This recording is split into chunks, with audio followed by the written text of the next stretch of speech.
22장 내용 가운데 간증이라는 일정을 가지고 함께 은혜하겠습니다. 사진을 좀 설명드리고요. 제가 말씀 이어가겠습니다. 오늘 일어난 주된 사건은 사도 바울이 이제 3차 전쟁을 마치고 돌아오는 그 마지막 귀한 길 예루살렘이었습니다. 예루살렘의 그 위성으로 지금 보고 있는 모습이고요.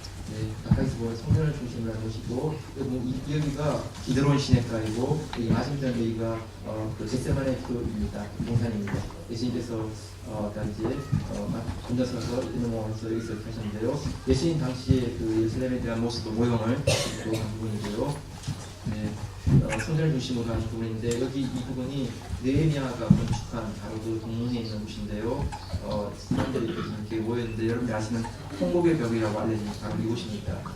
무너지지 않고 남아있던 그 벽 가운데 유대인들이 와서 이 벽에서 이렇게 같이 기도하면서 자기들의 가족들의 안부와 이런 것들을 이렇게 쪽지 적어가지고 이렇게 꽂아놓고 하는 부분인데요.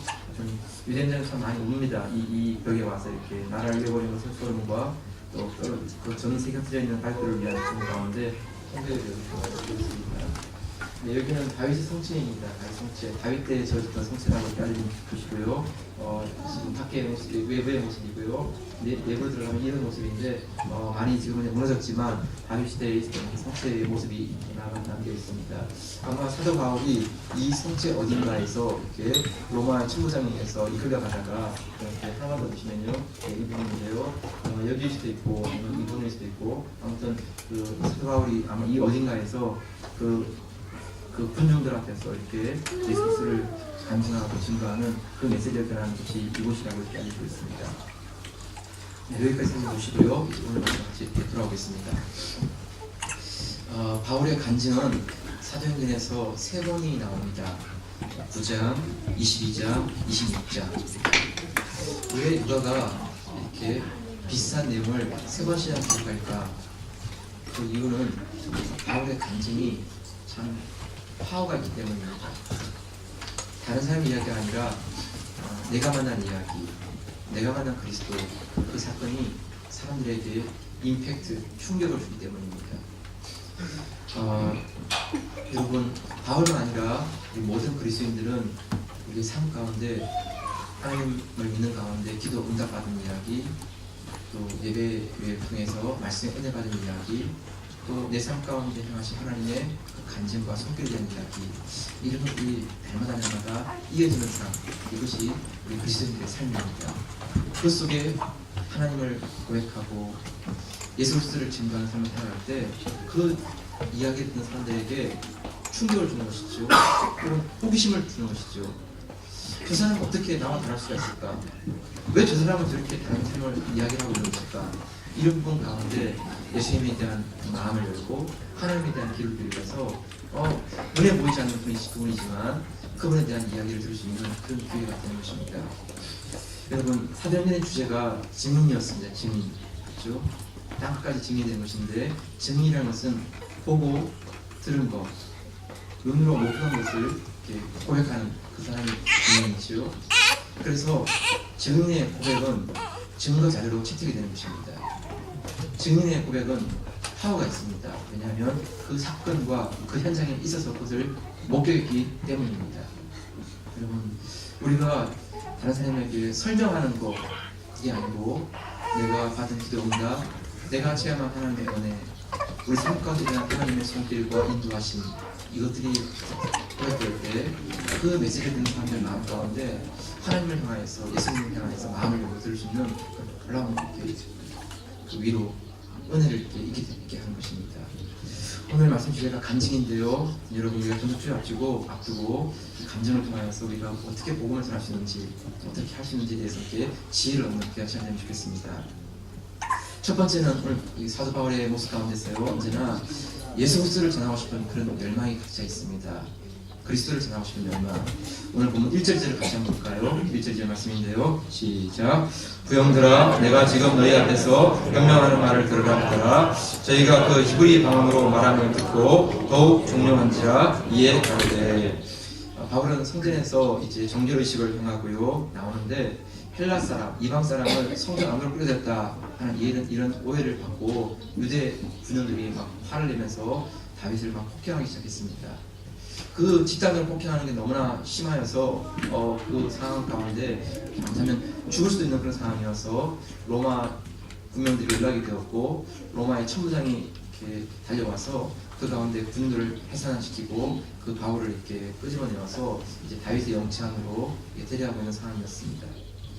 그리고 아마 피를 흘리기도 하고 코피가 터지기도 하고 머리가 터지기도 하고 해서 이렇게 사람들에게 집단적 폭행당한 그 상황, 그 어지러운 현장, 그 상황에서 이렇게 끌려서 지금 이렇게 들어가고 있는 것이죠. 그러면 어떤 사람들은 살았다라고 하는 그런 마음과 함께 이제 조금 이렇게 사람들을 피할 수 있겠구나 그런 안도감이 먼저 찾아올 텐데요. 바울은 그 순간에도 사람들에게 복음을 전하고 싶은 그 마음, 열망을 가졌습니다. 그래서 총부장에게 내가 군인들에게 말할 수 있는 기회를 달라고 이렇게 헬라 말로 얘기하니까 보통 사람 같으면 따라가지 않겠지만 헬라의 말을 하는 것을 들으면서 이 사람이 무식한 사람이 아니고 상당히 유식한 사람이구나 하는 것을 알게 되어서 총부장이 그 말하는 것을 허락해 주었습니다. 그래서 히브리 말로 자기의 모국어니까 이제 자기 삶에 일어났던 이야기를 간증하기 시작했습니다. 그것이 1절에 나오는 것이죠. 1절에 부형들아 내가 지금 너희 앞에서 변명하는 말을 들으라 하더라. 여러분 참 이렇게 거칠고 험악한 분위기 그 속에서 바울이 자기 삶에 일어났던 예수를 만난 사건을 이야기합니다. 매를 맞아도 감옥에 들어가도 어떻게 하면 예수를 증거할 수 있을까? 때로는 굶어도 추워도 어떻게 하면 예수를 전할 수 있을까? 이것이 바울의 마음에 가득 찬 그런 소망이고 열망인 것이죠. 여러분, 우리의 관심은 어떤 것입니까? 우리의 관심은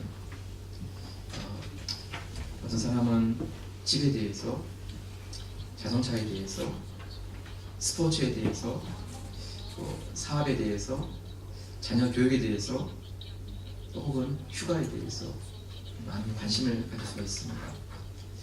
여러분, 이거 모두가 나쁜 것은 아니라고 생각합니다.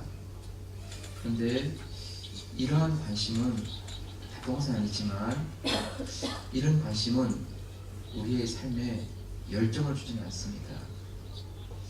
잠시 동안의 그런 위로, 회복, 휴식은 줄 수 있지만 우리의 피가 끓게 만들거나 우리의 가슴이 뛰게 만드는 그런 열정, 이런 것들은 주지 못하는 것입니다. 자동차가 아무리 좋아도 한 1년 지나면 그냥 그런 자동차가 되고요. 명품 백이 아무리 좋아도 한 3개월 지나고 6개월 지나면 그냥 그런 백이 됩니다. 처음 받을 때는 정말 가슴이 뛰고 좋은 것 같지만 시간이 지나면 이렇게 그냥 다 가라앉는 것이죠. 그런데 여러분, 우리의 삶 가운데 내가 만난 예수 그리스도, 내가 응답받은 기도 응답, 내가 날마다 내 마음에 터치되는 그 말씀에 대한 위로 응답, 이것이 살아있으면 내 가슴을 움직이고 내 가슴을 뛰게 만드는 이런 열정이 살아 숨쉬게 하는 것입니다. 여러분, 정말 하나님께서 나와 함께 하시는 걸 내가 체험할 수 있고 경험할 수 있고, 하나님이 내 삶을 핸들링하면서 나를 이끌어 가시는 그 손길을 경험할 수 있고, 내가 하나님께 기도할 때 그 기도를 들으시는 하나님이 살아계시다는 게 내 가슴에 와닿는다면 우리의 모든 관심과 열망이 다른 그 무엇이 아니라 예수로서 그분께, 하나님 그분께로 모아지는 것입니다. 여러분, 우리의 삶 가운데 이 열정, 이 열망, 이 기대, 여러분, 이것이 약해지지 않고 흐리지 않기를 축복합니다. 여러분, 피터 들어가는 사람이 있는데요, 이 사람은 경영학의 아버지라 불리는 사람이에요. 그가 쓴 책들은 모두 다 베스트셀러가 되었어요. 네. 그런데 이분은 85세 이후에 95세에 죽었는데 85세에 쓴 책들, 그의 책들 가운데 한 3분의 1이 넘는데 그 3분의 1은 이전의 책들과 비교할 수 있을 만큼의 무게가 있고 꽉 찬 내용이 있고 그 깊이가 있어요. 85세 이후에 쓴 글들이. 우리 같으면 85세면 이제 막 기력이 다 쇠하고 머리가 다 이렇게 왔다 갔다 하면서 이렇게 기억이 가물가물할 그때인데, 이분은 85세에 쓴 책들이 하나씩 다 1000만 부 이상 팔리는 그런 베스트셀러가 되었어요. 네. 어떻게 이렇게 이런 글을 쓸 수가 있었고 이런 그 동양의 아버지라는 이런 이름을 가질 수 있으니까 피터 드러가슨 프로페셔널의 조건이라는 책이 있는데요. 이 책 가운데 155쪽 이하에 보면 이런 글이 있어요. 한번 들어보세요.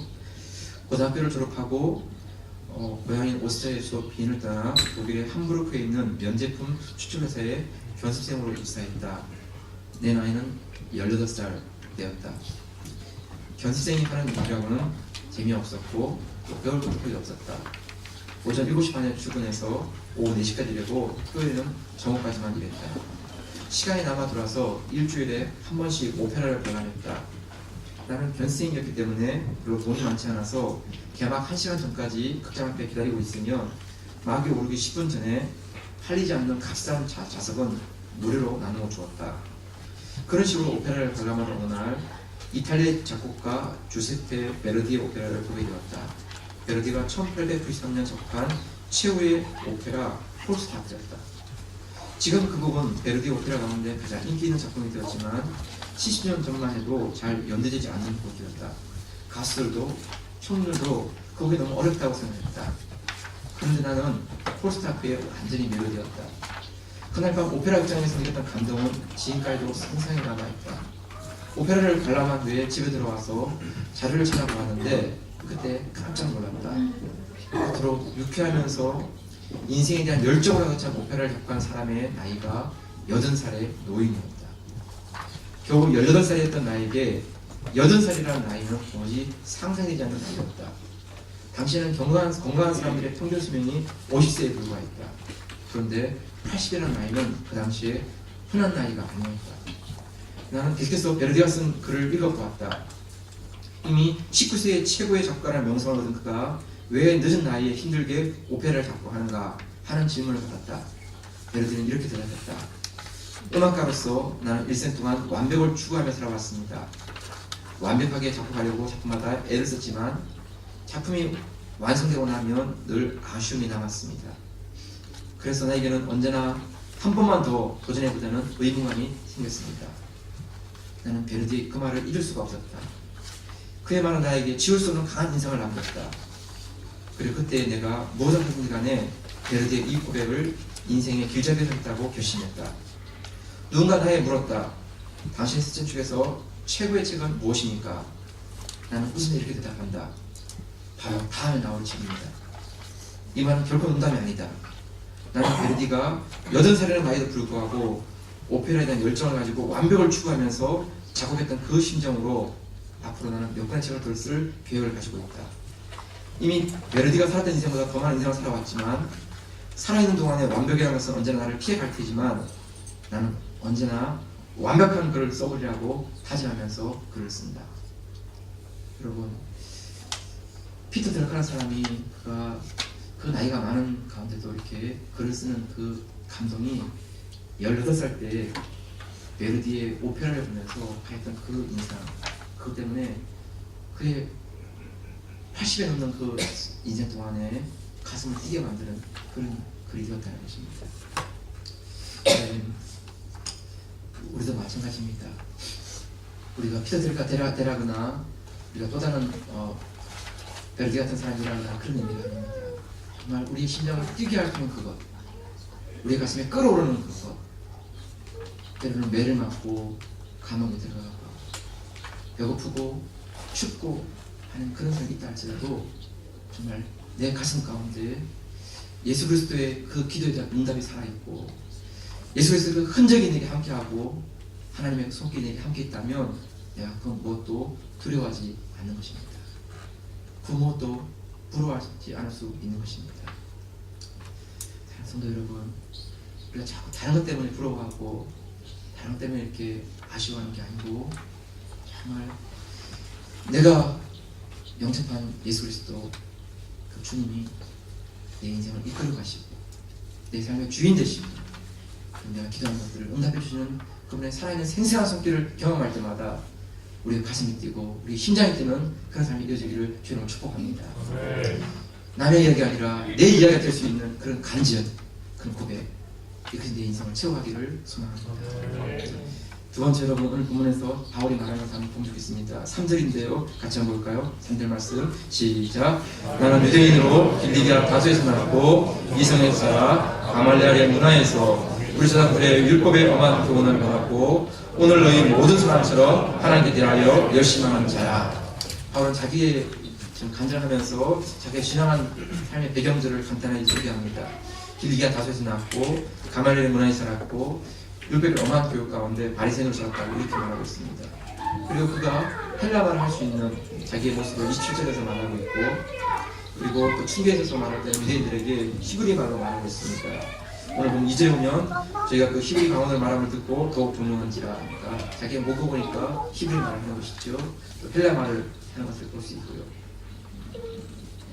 여러분 간증이 끝나자 또 유대인들이 막 다시 막 이렇게 소요가 일어나서 바울을 죽이려고 하니까 그 옆에 있던 그 로마 군인이 그 사람들을 진정시키기 위해서 바울을 이렇게 채찍으로 때릴 때 바울이 이렇게 말했습니다. 25절인데 같이 한번 볼까요? 이거 시작. 가죽줄로 바울을 매니 바울이 끝에서는 백배당들어 이르되 너희가 로마 사람 된 자를 죄도 정치 아니하고 채찍질할 수 있느냐 하니 여러분 바울은 자기가 로마 시민권자라는 것을 지금 이야기하고 있습니다. 그 이야기를 보면 천부장은 말하기를 나는 돈을 많이 들여서 로마 시민권을 얻었는데 넌 어떻게 얻었느냐 이렇게 묻자 바울은 나면서부터 태어나서부터 로마 시민권자라 하는 이야기를 합니다. 여러분 참 어떻게 보면 바울의 삶 가운데 자랑하는 것처럼 들을 수 있습니다. 길리기아의 중심 다소에서 났고 가말리엘 문화에서 자랐고 율법의 엄한 교육을 받은 사람이고 헬라 말과 히브리 말을 할 줄 아는 이중 언어자이고 또 로마 시민권을 가지고 있는 그런 사람이고 어떻게 보면 좀 자기 자랑하는 게 아닌가 라고 생각하시는데 아닙니다. 3절 뒤에 나오는 사절에 보게 되면 그런 자기였지만 예수 그리스도를 핍박하고 예수님 사람을 잡아다가 감옥에 가두는 그런 사람이었다고 난 이야기를 하고 있습니다.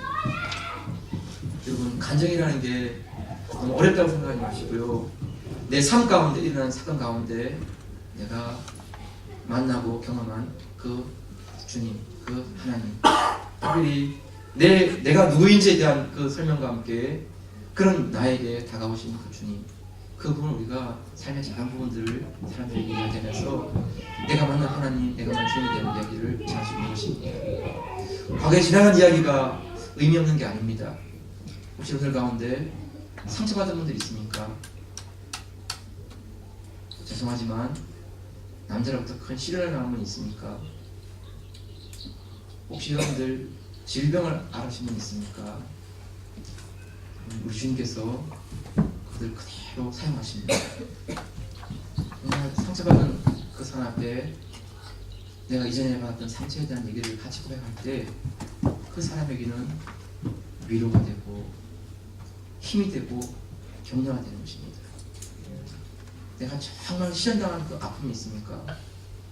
여러분 또 다른 그 시련당한 누군가에게 나가서 자기의 삶을 이야기하고 그 가운데 만난 하나님을 소개할 때 정말 그 사람에게는 누구도 위로할 수 없는 그 위로, 격려, 힘이 되는 것입니다. 여러분 그렇습니다. 우리 지나간 과거의 삶이 쓰레기가 아닙니다. 하나님은 그 모두를 예수 그리스도를 전하는 도구로 하나님을 전하는 도구로 사용해 주십니다. 여러분 조금 주제가 빗나가지만 한번 들어보십시오. 연세대 사회학과 교수님 김유화 교수님이 결혼정보회사 선우라는 이 회사를 통해서 그 회원들 1만 7,000명을 대상으로 결혼에 대한 연구 결과를 발표했습니다. 우선 방법은 수치로 환산할 수 있는 부분들을 우선적인 기준으로 설정했는데 먼저 그 사람의 학력, 소득 수준, 체중 이 정도 왜 들어가는 거겠어? 이런 거 빠지면 좋겠는데 체중, 신장, 그리고 외모도 왜 들어가는 거 모르겠어요. 그리고 집안 이것이 이렇게 기준인데 중요한 것은 이것을 기준으로 삼아서 점수를 이렇게 이제 매기는 것이죠. 그렇지만 수치로 환산할 수 없는 부분들이 있습니다. 예를 들면 성격, 그것은 어떻게 할 수 없지 않습니까? 감성, 또 취미생활 이런 것들은 수치로 환산할 수 없으니까 그래서 2차 기준으로 삼아서 그걸 이렇게 기준으로 잡았습니다. 그래서 일단 1차의 기준과 2차의 기준을 다 같이 합산해서 나중에 결과를 이렇게 데이터를 얻게 되는데요. 대한민국 미혼 남녀의 결혼 우선순위 첫 번째 조건이 뭘까요? 경제일까요? 아닙니다. 첫 번째는 학벌이었습니다. 학위. 네, 그냥 스쳐 지나가지만 그 사람이 마지막 졸업한 학위가 뭔가에 대해서 가장 중요한 관심사가 있었습니다. 두 번째가 소득입니다. 그 사람의 좀 경제적인 부분이 얼마나 되는지. 그리고 세 번째가 외모, 네 번째가 집안, 다섯 번째가 신장. 네, 할렐루야입니다. 네. 네. 신장에 빠져도 되는데, 근데 이것도 다섯 번째 들어가는군요. 네, 여러분, 고학력자는 고학력자를 원하는 그 성향이 있고, 저학력자는 저학력자를 원하는 성향이 있습니다. 왜냐하면 대한민국 미혼 남녀들의 사이는 학력 때문에 가지는 이렇게 컴플렉스가 굉장히 큰 것을 보여주고 있습니다. 네, 여러분, 그런데 기혼 남녀, 이제 결혼한 커플들의 그 우선순위는 다르게 나왔습니다. 첫째가 뭐냐면 인상입니다. 인상. 학벌도 아니고 소득도 아닙니다. 인상입니다. 인상. 그리고 두 번째가 신장. 좀 절망스럽지만 저는 결혼했으니까 얘기했습니다. 그 다음에 학력, 소득, 집안 이런 순서 나왔습니다. 여러분, 미혼 남녀들에게서는 학벌이 참 이렇게 그 첫 번째 대상으로 고려되지만 이미 결혼한 사람들에게는 더 이상 그런 게 다 무시되어지고 인상입니다. 관계, 분위기, 다른 사람을 배려해주는 그 따뜻한 모습, 그 건네는 말 한마디에 그 다정함, 그리고 상대방을 존중해주는 그 어투, 이것이 가장 결혼한 남녀들에게서 가장 우선시되는 첫 번째 조건이었습니다.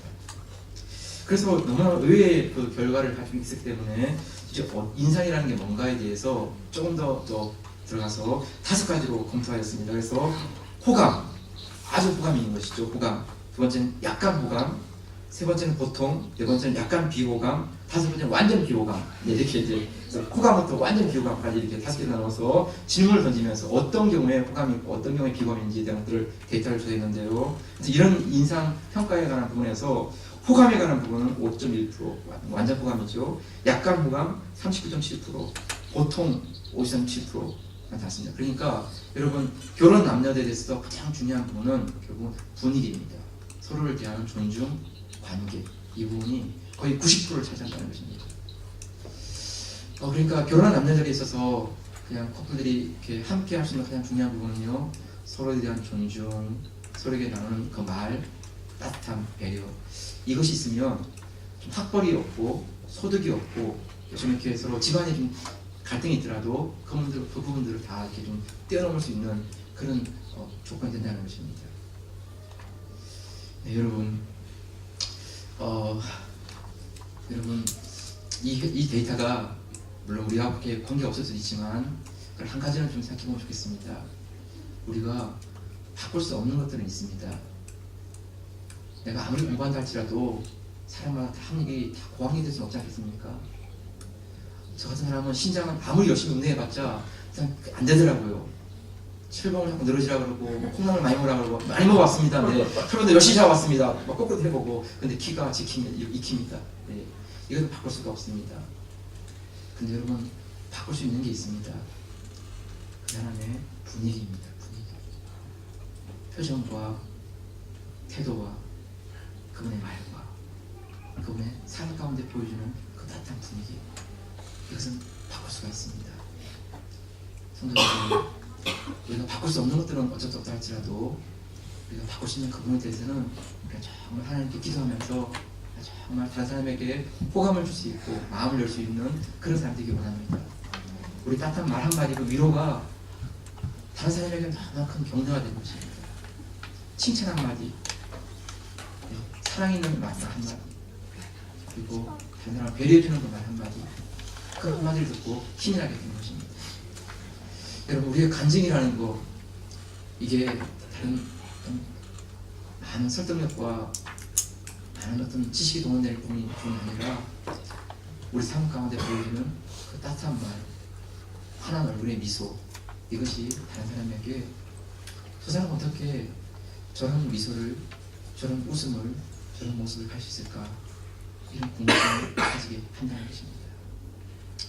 성도 여러분, 우리의 지나온 삶이 어떠든 간에요, 우리가 그 속에 예수 그리스도를 담아서 전할 수 있는 우리 믿음의 삶 되기 원합니다. 그래서 따뜻한 말 한마디, 사랑의 말, 위로의 말, 격려의 말, 그리고 다른 사람을 배려하고 품어주는 그 모습, 그 가운데 정말 하나님을 알지 못하는 분들이 우리 하나님을 알 수 있는 그런 좋은 기회가 되기 원하고요, 하나님을 만날 수 있는 아름다운 기회가 되시기를 주님으로 축복합니다. 아멘. 자, 마지막 여러분 하나만 더 말씀드리면 좋겠습니다. 세 번째가 뭐냐 하면 예수를 만난 다음에 일어난 변화에 대해서 이렇게 얘기하는데요. 7절 8절 말씀 같이 한번 볼까요? 7절 8절 말씀 시작. 내가 땅에 엎드려 들으니 소리에서 가로되 사울아 사울아 내가 왜 나를 핍박하느냐 하시거늘 내가 대답하되 주여 니시오니까 하니 하되 나는 내가 핍박하는 나사렛 예수라 하시더라. 사도 바울은 예수를 만나기 전에 그 길리기아 다소에서 나자랐고 가말리엘 문화에서 율법을 공부했고 바리새인 중에 바리새인이었고 베냐민 지파의 사람이었습니다. 그렇지만 그가 그리스도를 핍박하고 그리스도인들을 잡아다 옥여가는 그런 삶을 살았습니다.